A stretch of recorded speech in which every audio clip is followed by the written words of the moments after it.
The Mustang News is a public forum for student expression. Students make all content decisions, and opinions do not necessarily represent those of the Lake Washington School District. This week's edition of Mustang News, RHS alums are making headlines, and Ebola has spread to the United States. We are also going to be looking at the Seahawks season and the lockdown drill that happened on this past leap day. I'm Jonathan Kirshner. I'm Ari Connor. And here's your Stang News. DECA competition is coming up. Our team had the opportunity to interview Mr. Bennell about two of his old DECA students who are now starting their own business. Explain what DECA is. Yeah, DECA is a marketing club. It's not necessarily a club. It's curriculum. It's co-curricular with the business and marketing classes here at Redmond High School. Mrs. Brady and myself are the DECA advisors. Ms. Brady and I teach business and marketing classes, and then from those classes you can be a member of DECA and compete in the DECA competitions, lots of community service, public relations type things, a great opportunity to get your feet wet in the business world outside of the school. Okay. Have you ever had any students that have graduated and gone to do these things? Yeah, we have current students right now who own a business. One of the students, Sydney Counts, owns a t-shirt company that's doing really well, Hardwood Tees. Students who've been on Shark Tank, which is super cool. We've had other kids doing, former students doing great stuff. There's currently two students, Tom Coate and Paul Burke, who just had an article in the paper about them. They started a business called Rent Hoop, and they're successful. Those guys are great. So what type of students were Thomas and Paul? Great. I remember Paul being just really outgoing, very inquisitive, always asking questions, always coming up with ideas. Paul definitely, I had him in marketing, and you could just tell that he was going to do things. He has an entrepreneurial spirit, he has an entrepreneurial mindset. He was always asking the right questions. He did a great job. He was a phenomenal presenter. Good luck to our DECA competitors on their upcoming season. Seahawks season not going the way you wanted. We caught up with some people to see what their opinion was. Something that has probably impacted the team is the super high expectations of the fan base, because after such a successful season last year, everyone's thinking Super Bowl or bust, but in the NFL, every team is really good, so it's not really realistic to expect that out of them. I would say that the fact that they won the Super Bowl and that they're coming off that, and I think maybe a lot of teams are targeting them like they should. I think that they're just going through a rough patch, and if you want to say anybody's struggling, I think I would have to say the defensive line is struggling a bit because we're not getting enough pressure on the other team's quarterbacks. Seahawks have the support of RHS. Go Hawks! It has been an eventful year so far at RHS, including changes to the student store and, of course, the Eastlake game. Let's take a look.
You know I'm all about that bass, no treble. I'm all about that bass, no treble. I'm all about that bass, no treble. I'm all about that bass. I'm bringing booty back. Go ahead and tell them skinny lady that. I know and I know you think you're fat, but I'm here to tell you every inch of you is perfect from the bottom to the top.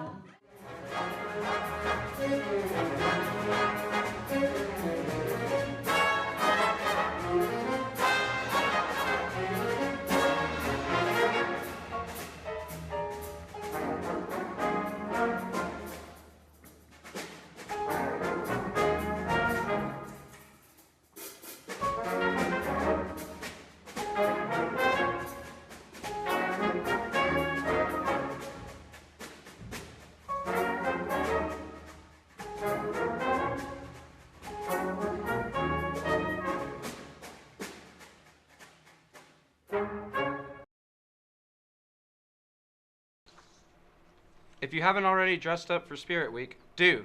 Tomorrow is Throwback Thursday and Friday is Freaky Friday. So wear your Halloween costumes, then come support the football team. The recent Ebola outbreak has shook the world, but is Redmond High School prepared? Let's visit the World News Crew and learn what exactly Ebola is and the procedures being taken to prevent it.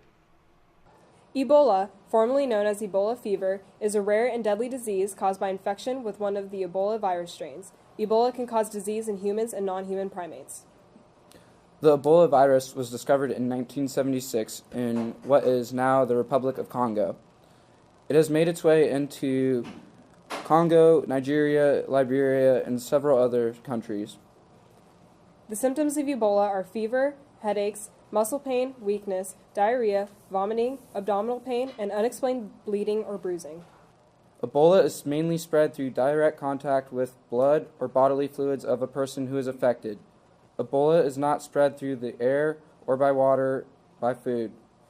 So far, only mammals have been known to transmit the disease.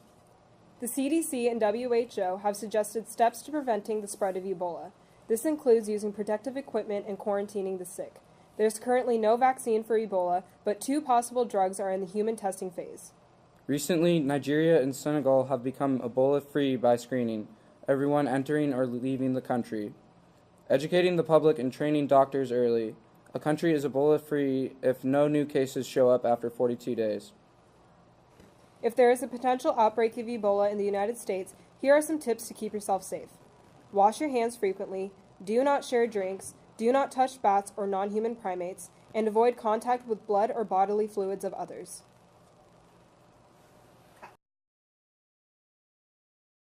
Thank you, World News Crew. With the holiday travel season soon coming up, we will make sure to use these tips not only to keep ourselves safe from Ebola, but other illnesses as well. Did you know that there was a live shooting lockdown drill on this past Leap Day here at RHS? Here to tell us more about it is Jill Rogers. On Friday, October 17th, most of you were enjoying an extra day in your weekend.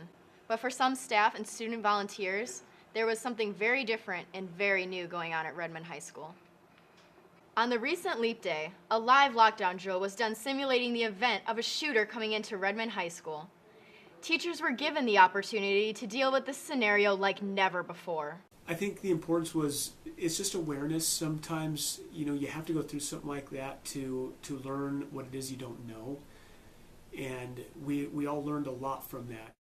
Not only RHS staff, but the Redmond Police Department, Fire Department, and Office of Emergency Management got the opportunity to exercise their preparedness in this situation.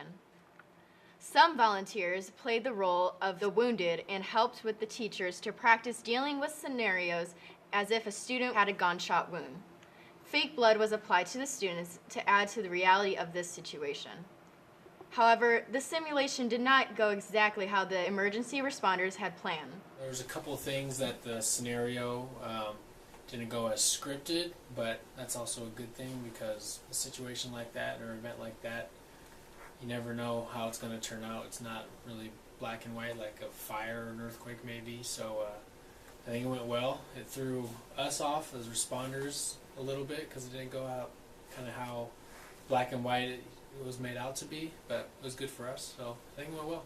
This gave the emergency responders the opportunity to react to the situation the way they would need to if this was actually happening. Given the unfortunate event at the recent Marysville High School shooting, we learned that we can never be too prepared for any situation. Back to you, Mari.